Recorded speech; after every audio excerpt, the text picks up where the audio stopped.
नमस्कार दोस्तों, आज की वीडियो में हम बात करेंगे उन सरकारी कंपनियों की जो सरकार बेचने जा रही हैं और हम ये भी जानेंगे कि क्या असर पड़ेगा इनके शेयर प्राइस पर अगर ये कंपनियां बिक जाती हैं। तो इस हिसाब से आप अपनी इन्वेस्टमेंट की पॉलिसी बना सकते हैं।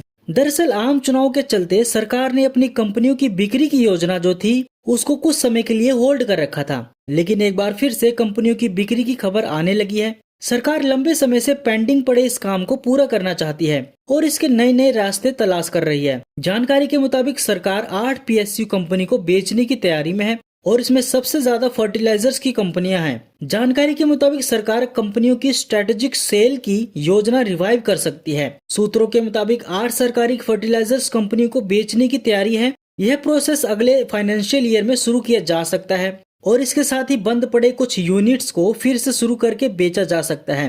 दरअसल साल 2022 में नीति आयोग ने 8 फर्टिलाइजर कंपनियों को स्ट्रेटेजिक सेल के लिए चुना था, लेकिन सरकार ने घरेलू उत्पादन बढ़ाने के लिए इन्हें बेचने की योजना को ठंडे बस्ते में डाल दिया था।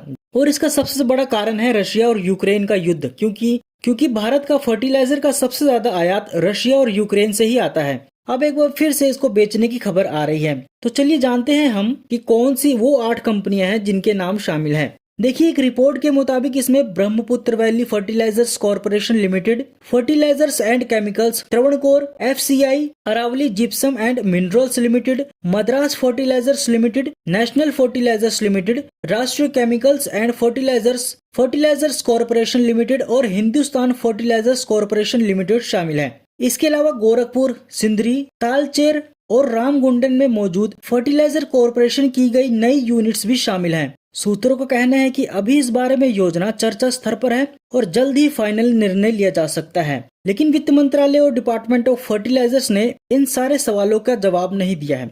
अब हम ये जानते हैं कि इसका असर क्या होगा।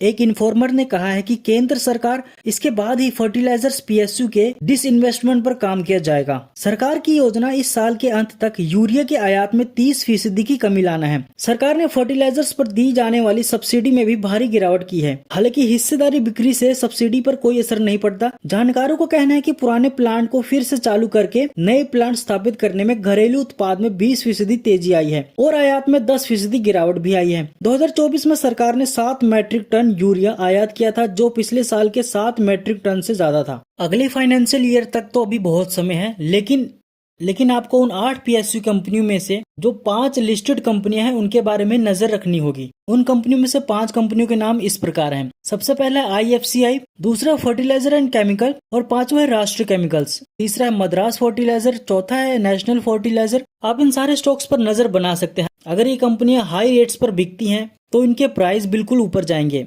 अगर ये कंपनियां सेट प्राइस पर ही बिकती हैं तो इन कंपनियों का शेयर प्राइस नीचे भी गिर सकता है। तो इसीलिए आप इन्वेस्टमेंट की पॉलिसी आप उस हिसाब से बना सकते हैं।